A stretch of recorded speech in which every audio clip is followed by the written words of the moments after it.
পশ্চিম বর্ধমান জেলার বিভিন্ন এলাকায় কমিউনিটি হেলথ অফিসার বা সিএইচওরা বৃহস্পতিবার আসানসোলে পশ্চিম বর্ধমান জেলা মুখ্য স্বাস্থ্য আধিকারিক বা সিএমএইচও অফিসে প্ল্যাকার্ড হাতে বিক্ষোভ দেখান।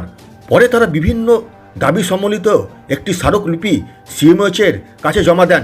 আজকে আমাদের মেইন উদ্দেশ্য হলো আমাদের CHO community health officer Panskura সুস্বাস্থ্য কেন্দ্রের সুস্মিতা সামন্ত আজকে আমাদের মধ্যে আর নেই।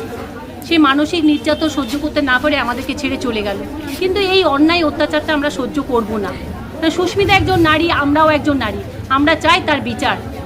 সে কেন আমাদেরকে ছেড়ে এভাবে তাকে চলে যেতে হলো, কেন সে মানসিক নির্যাতনের সম্মুখীন হতে হলো, তারই বিচার করতে এসেছি আমরা। এভাবে তো চলতে পারে না।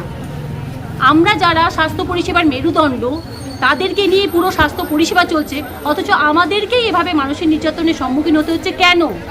সেই উত্তরগুলো পাওয়ার জন্যই আমাদের আজ ডেপুটেশন।